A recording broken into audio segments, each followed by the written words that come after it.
Hi everyone, welcome to Cache Walks. Today we're at a battle site of the New Zealand Wars.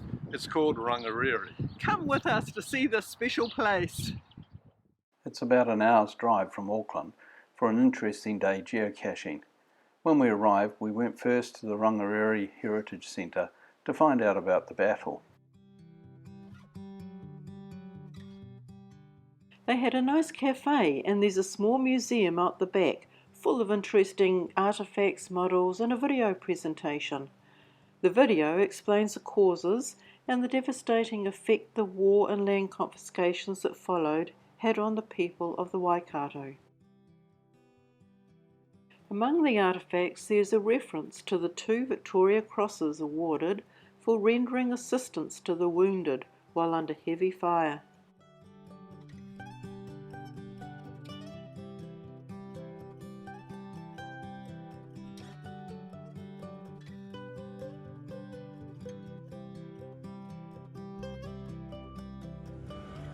Rangiriri was a strong defensive position clinging to the western side of the Waikato River.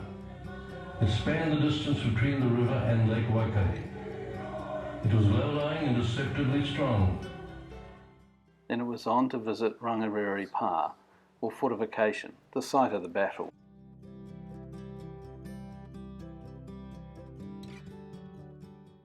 Before leaving home, we had loaded an app onto our phones that gave us information at various places on the battlefield.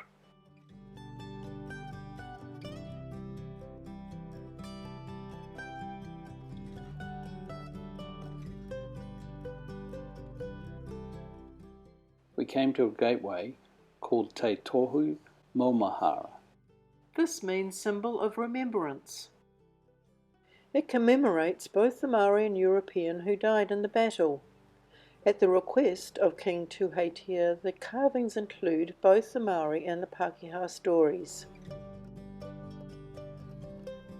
We located the geocache and signed the log.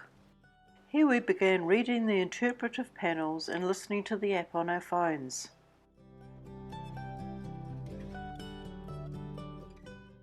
Earth ramparts and trenches are a visible reminder of one of the bloodiest conflicts in New Zealand's history. It has been called Bloody Rangiriri. Here, 500 Maori defenders faced 1,400 British troops. Rangiriri Pa is situated on a rise above the Waikato River. The memorial here reinterprets the footprint of the original pa. 2 rows of te wharewha, the traditional chiefly weapon, have been used to indicate the scale of the original walls. These rise to a height of the 1863 trench. Rendered in totara wood and steel with brass accents, these elements also represent the muskets used in the battle. Here, an interpretive panel has a view shaft and looks down to where soldiers rushed past in the initial attack on their defences.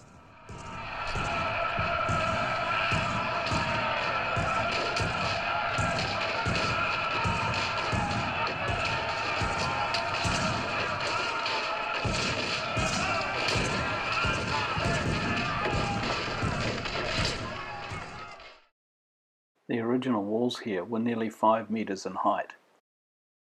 Both sides suffered heavy casualties. At least 47 Maori, including 6 chiefs, died and many more were wounded.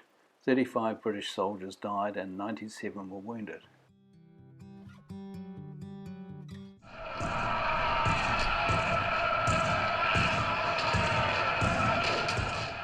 On the morning of the second day, Maori raised a white flag to parley. The British, regarding the gesture as a signal of surrender, piled into the redoubt, congratulating the warriors on their bravery. Despite their protests, the defenders were all taken prisoner, ending the battle. The 6 po, carved poles, represent the battle, the role women and youth played in it, and the imprisonment of warriors afterwards. Another reason for the carved poles is so people travelling on State Highway 1 will know of the pa's existence and hopefully visit and learn of its historical significance. We headed off to find the geocaches below the pa.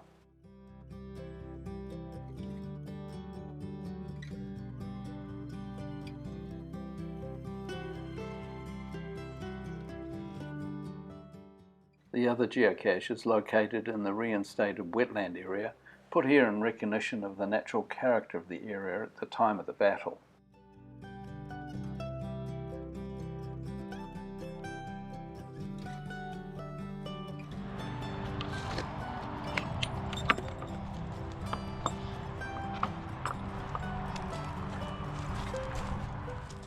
Oh no, not in the flax.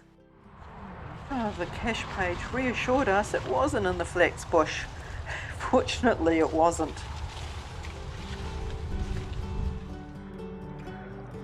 Looks very habit. However, put a little path tag in.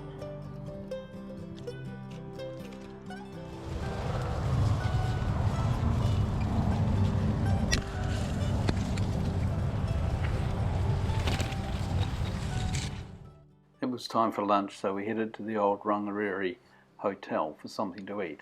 This classic New Zealand pub was established in 1866 and has an Historic Places Category 2 listing. It's worth a visit.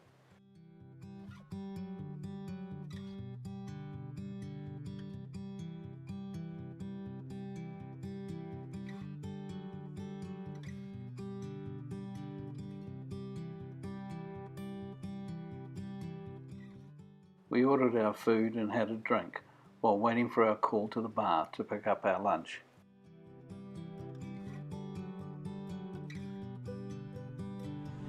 Cheers. Cheers.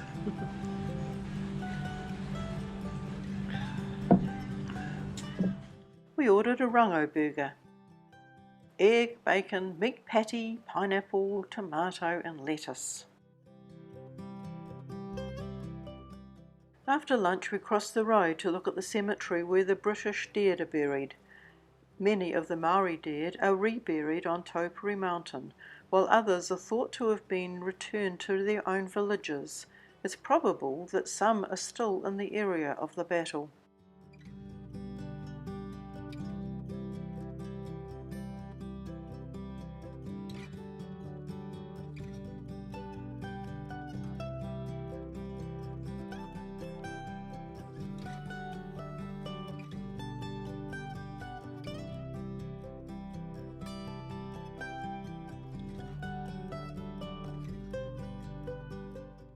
We headed home along the road that follows the Waikato River, picking up many geocaches on the way. It was a great day's geocaching.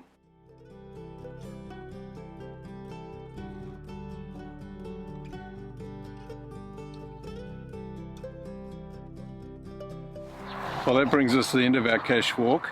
We hope that one day you'll visit this special place and learn why it's so important in our history.